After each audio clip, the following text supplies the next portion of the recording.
Welcome to TDC.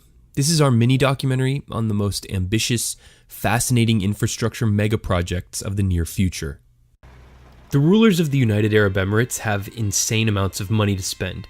Thanks to everyone's thirst for oil, they've been on a construction spree unlike any the world has ever seen for such a small country, investing in one ambitious infrastructure project after another. At one point, 24% of all the world's construction cranes were in Dubai.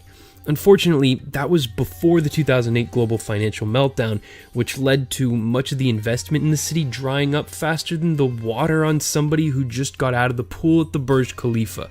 But the government insists that many of these projects have simply been delayed and are putting their money where their mouth is with the recent approval of a $32 billion expansion of Dubai's Al Maktoum International Airport that will break ground by the end of 2014. When complete, it'll suddenly have the capacity to become the busiest airport in the world in both total passengers at 220 million a year and total cargo of 12 million annual tons of goods that can move through it. That's almost 3 times more than what takes off from the runways of the world's current leading airport, Hong Kong International. Dubai's terminals will be able to greet 100 of the massive new Airbus A380s at a time. Those things are 2/3 of a football field long and cost $300 million a pop. And the UAE's Emirates airline already owns more of those planes than anyone else in the world. It's the largest airline in the Middle East and will eventually move into the Al Maktoum to help jumpstart activity there. The government's plan is for the airfield to be the heartbeat of a city within the larger city of Dubai. This littler city is called World Central, which the UAE thinks will be home to around 900,000 residents in the near future. The airport also aims to be the central hub for the emerging Middle East, North African, and South Asian economic bloc known as MENASA. But time will tell whether the Sheikh's vision for Dubai actually becomes a reality or fades like some vicious mirage.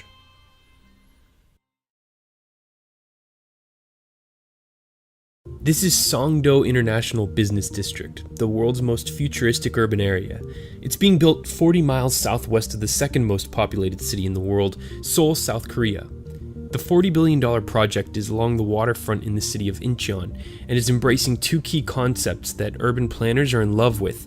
The first is Aerotropolis, which means the airport is integrated into the urban center instead of banishing it far outside of the city. This allows for shorter trips to and from the place that's going to get you out of town. This will be an emerging pattern in 21st century planning as air travel continues to become accessible to more and more people in our increasingly interconnected world.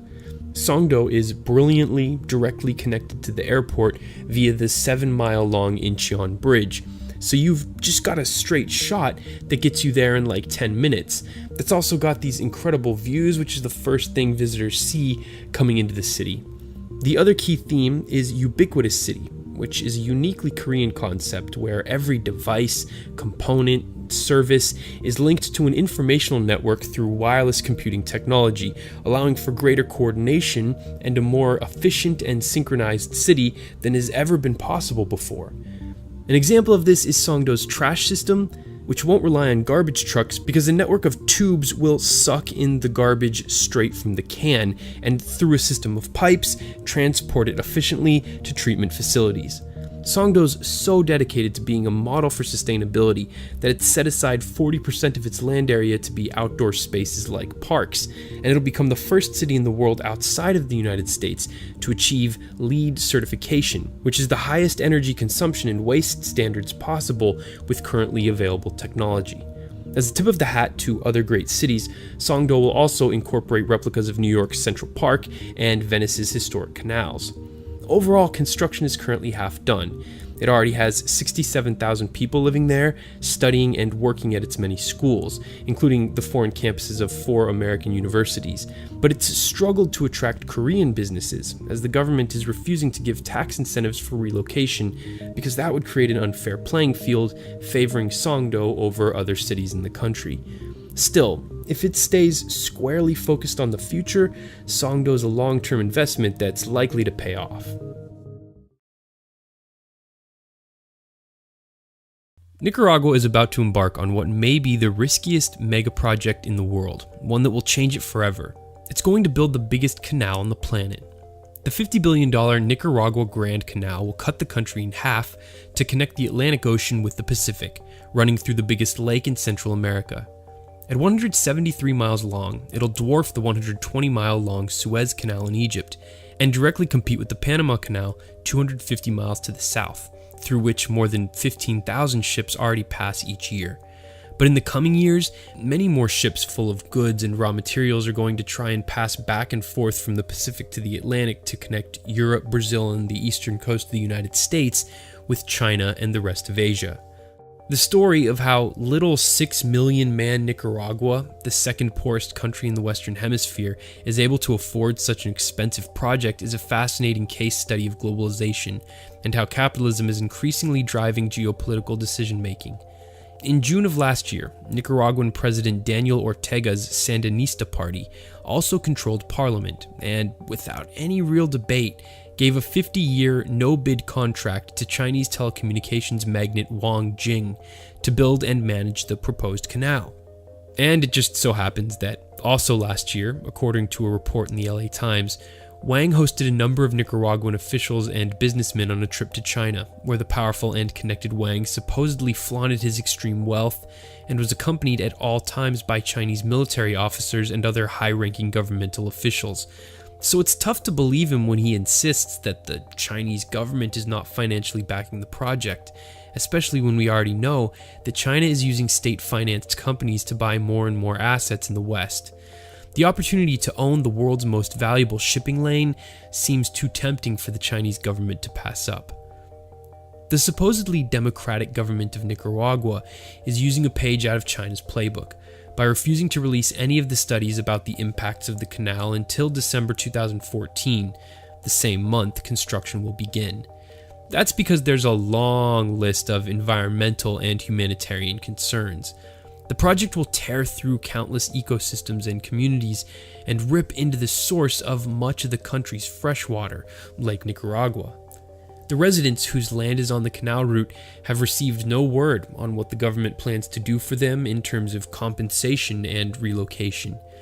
But as easy as it is to criticize the way the project is being handled, it's also fairly hypocritical of me, as an American, to mount a very convincing argument against the plan. After all, about 100 years ago, US President Theodore Roosevelt basically took control of Panama and pushed through the canal there, a project that's benefited America time and time again, and has made Panama economically better off in the long run. But we're not living in 1914. Now is the time of social media-fueled revolution, where images and video fly around the world instantly, empowering even the poorest locals to use the power of the global community to rally support for their cause and exert political pressure in unpredictable ways. So what I'm saying is that it may have been easy for President Ortega to see all that money flying around and secretly, single-handedly, approve a massively disruptful project like this. But when those bulldozers start tearing apart the countryside and people's homes, there's probably going to be hell to pay for not consulting the voters at all. This could be shaping up to be another one of those important moments of struggle in world history between the powerful haves and the have-nots. On the one hand, you have the limitless funding of the Chinese who want that flag in the dirt statement-making moment for their country of staking a claim in the Americas. We know the canal would benefit corporations in the West through the shipping and trade benefits I outlined earlier. And with construction set to begin in Nicaragua next month, there doesn't seem to be any stopping it from starting. But on the other hand, this thing is going to take 6 years at a minimum to finish. And if we've learned anything from recent history, it's that a lot can happen in 6 weeks or 6 months, let alone 6 years.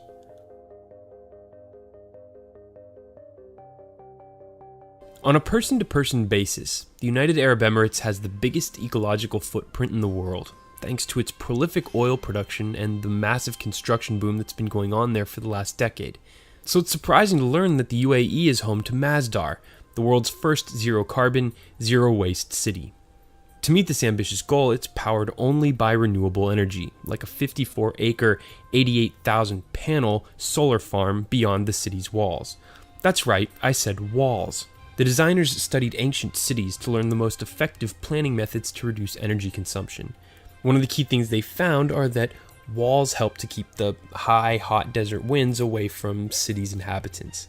They also raised the entire foundation of the site a few feet above the surrounding land to keep Masdar cooler and spaced the buildings much closer together to keep the streets and walkways narrow and mostly in the shade.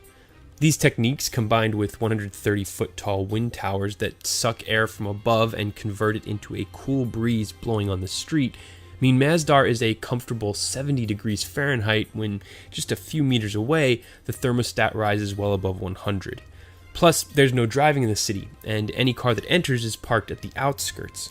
A system of driverless electric vehicles then ferry people from place to place underground, and a light rail system is also available above ground, which means there's no need for streets. And in a move that cuts both water and electricity consumption more than half, there are no light switches or water taps. Everything is controlled by movement sensors. This unprecedented level of environmental consciousness has won it hard-earned endorsements from environmental conservation groups like Greenpeace and the World Wildlife Fund. The German engineering giant Siemens has located its Middle East headquarters there, as has the International Renewable Energy Agency.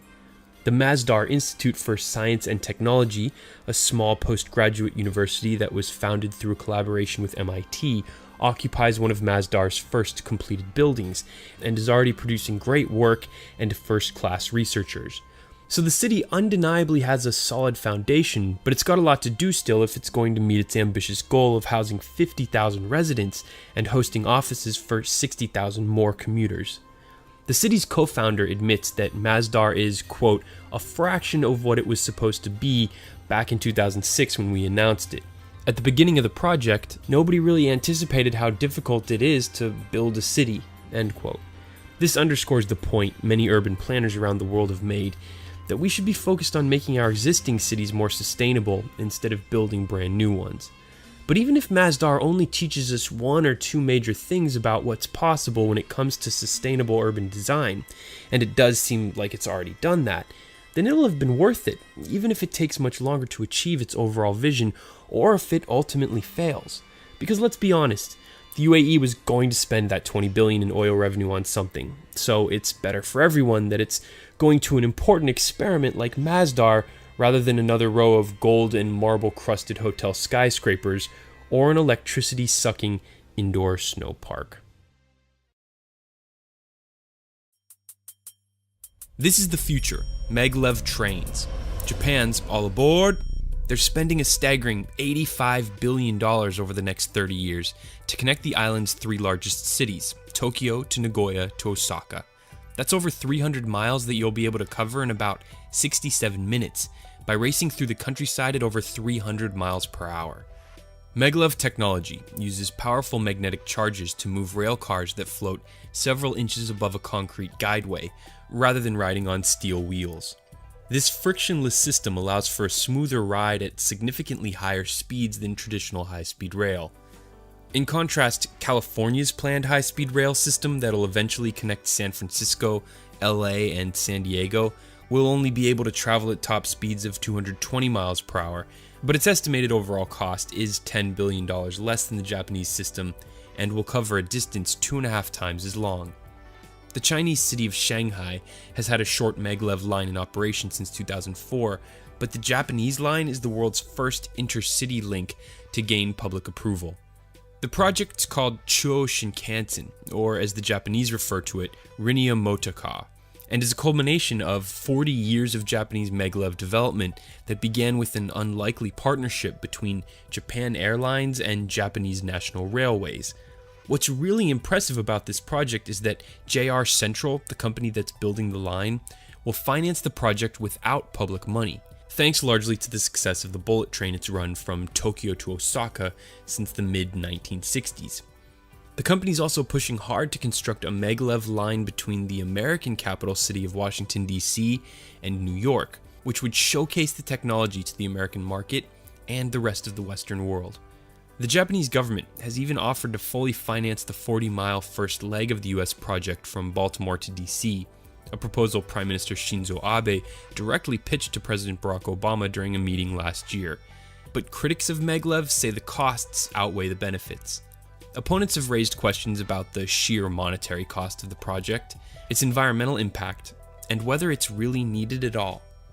Tunnels will be blasted through some of Japan's highest mountains to build the Chuo Shinkansen line. But regardless of what the critics say, something had to change. When the Maglev system is done, it will help alleviate the overcrowding on Japan's existing rail system and make it feasible for commuters into Tokyo to live further outside of the city than they can now. Many of the projects that we've profiled in our Megaprojects series have a real purpose for advancing society, or at least meeting the needs of a growing world economy.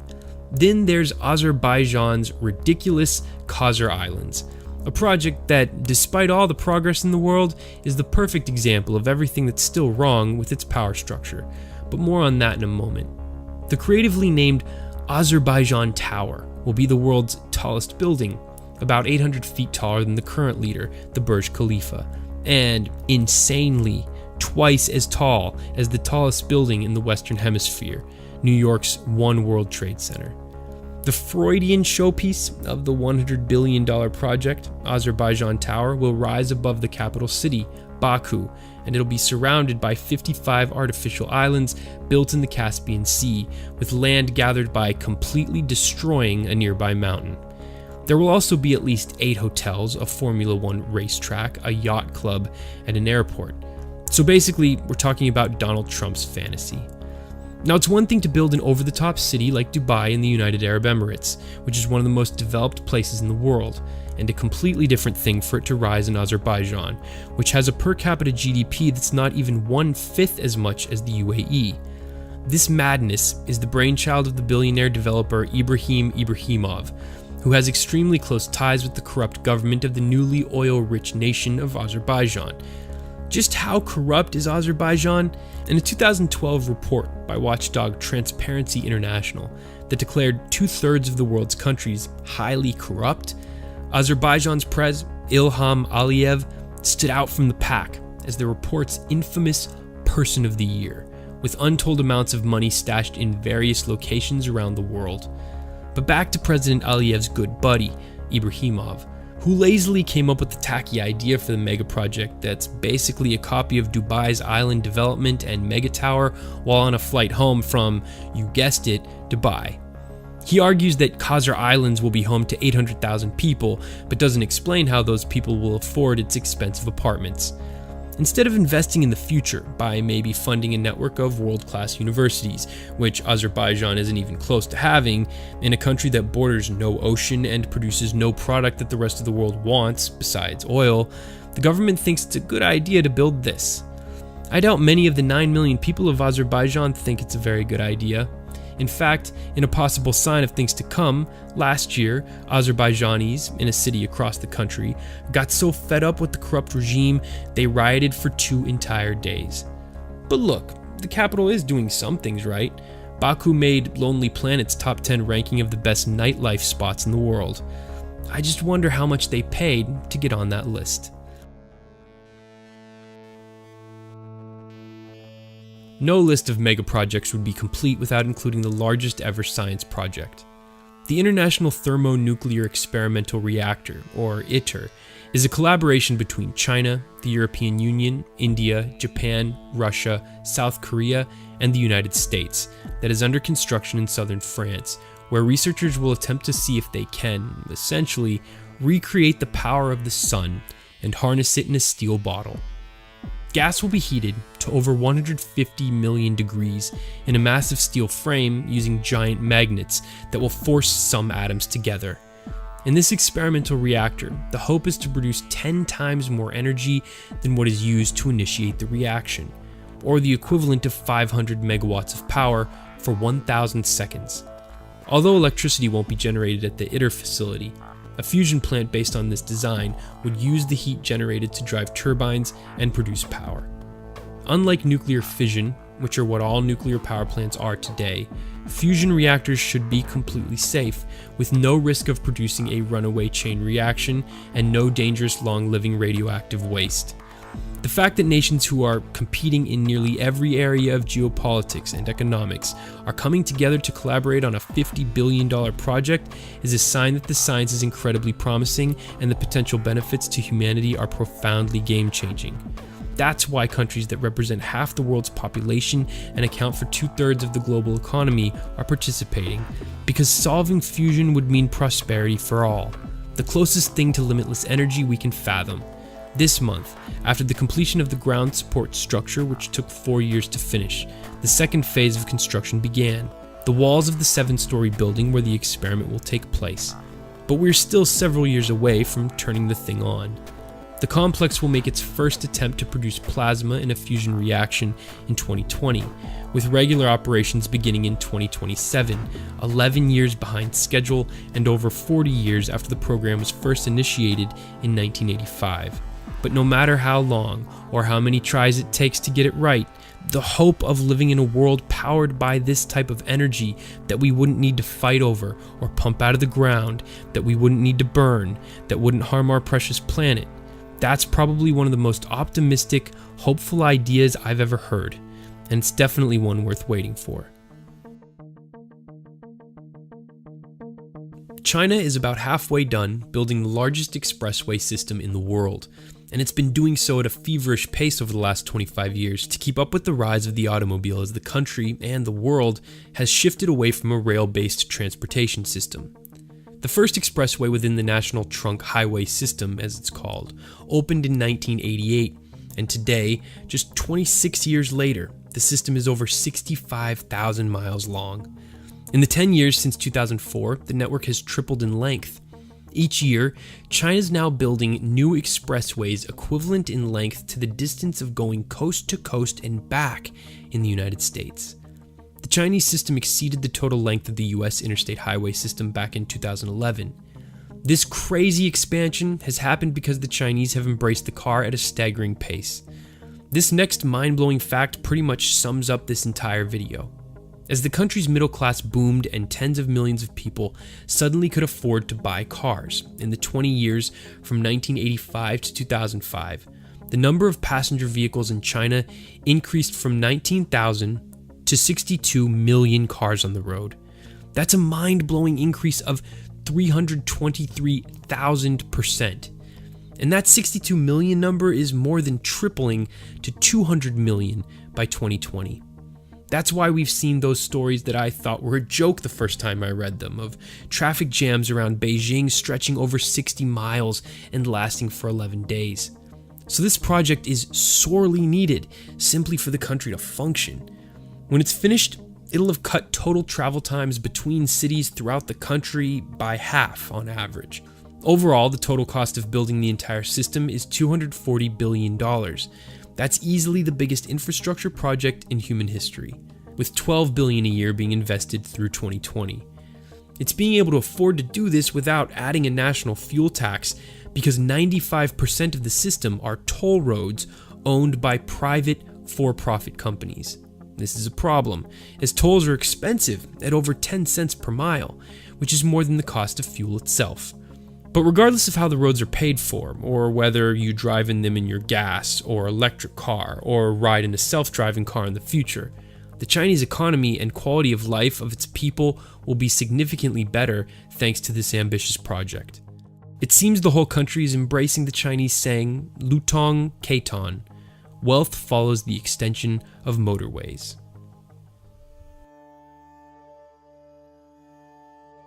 India faces one of the most challenging situations in the world. It has 1.2 billion people spread over a vast country, more than 350 million of whom will move into cities in the coming decade, which means some 500 new urban centers will need to be built from scratch. And even though India's sheer size means that its economy ranks third in the world in purchasing power, overall it's relatively poor and underdeveloped. It's also young. The average Indian is just 27 years old, compared to the average American who's a decade older. This means that most of the population is about to hit their prime working years. These are all people who need jobs to be created now. That's why the government is embarking on the largest infrastructure project in Indian history, the $90 billion Delhi-Mumbai Industrial Corridor, whose backbone will be a 920-mile-long dedicated freight corridor. Basically, a set of multiple rail lines that will exist solely to move goods from the factories where they are produced to the sea and airports where they can be exported to market. It's designed to cut the logistical costs of manufacturing goods, to make India the cheapest place in the world for a company to build its stuff, and, in turn, triple the amount of merchandise it exports from 2010 levels by 2017. Japan is the major partner behind the project because the Japanese economy is based on a technology industry that needs to build its products at the most competitive rates in the world. The overall effort will include a 4,000 megawatt power plant and at least 3 brand new seaports and 6 airports. And all along the route, 24 new cities will spring up, with each aiming to be superior to any existing Indian city in terms of the quality of infrastructure, planning, management, and services offered. With natural resources scarce, and climate change a concern of any good urban planner, the use of technology has been stressed to make sure this boom will be as clean and sustainable as possible.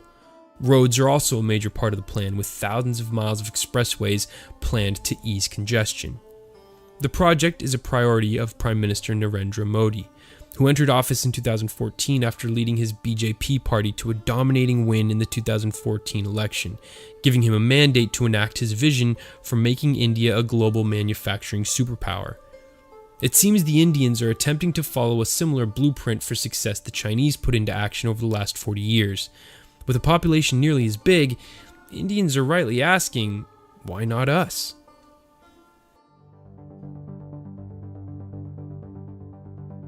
If you were playing SimCity, you'd want to go about building your metropolis the same way the Saudis have with King Abdullah Economic City. And just like other great leaders of men, you'd probably name it after yourself too, which is exactly what King Abdullah did. You'd also focus on job-creating infrastructure and a dream university to attract the best and brightest. Saudi Arabia is the world's dominant oil producer and is a country that knows how to play the game. While its flashier neighbors like Abu Dhabi and Dubai get all the publicity for their mega-projects, the kingdom is embarking on a far more ambitious project that's focused squarely on creating the most cohesive, well-planned city in the Arab world. The $100 billion enterprise on the coast of the Red Sea is about an hour's drive north of Jeddah, the second largest city in Saudi Arabia, and plans to expand into an area about the size of Washington, D.C. That location is no coincidence, says Fahd al-Rashid, the man who's in charge of growing King Abdullah Economic City, which we're going to just shorten to its initials KAEC for the purpose of this video. Quote, "You're talking about 24% of global trade going through the Red Sea, and this is a trend that's never been addressed by a Red Sea port." End quote. That's why KAEC's port is going to be massive, with an annual capacity of over 10 million shipping containers, which would make it one of the busiest ports in the world. So cargo is KAEC's first major transportation hub. The second is Haramain Station, one of 4 stops on Saudi Arabia's planned high-speed rail network that will connect the new megacity to Jeddah, Mecca, and Medina.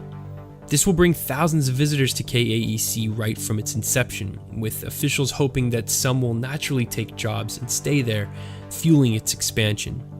At first, the whole plan struggled to gain much traction with investors, but, says al-Rashid, then we reoriented ourselves toward building that demand, creating that support, and it's completely shifted.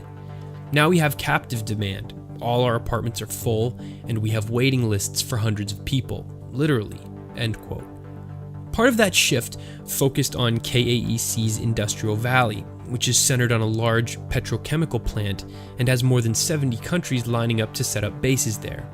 And then there's the cornerstone of any thriving city, a great university.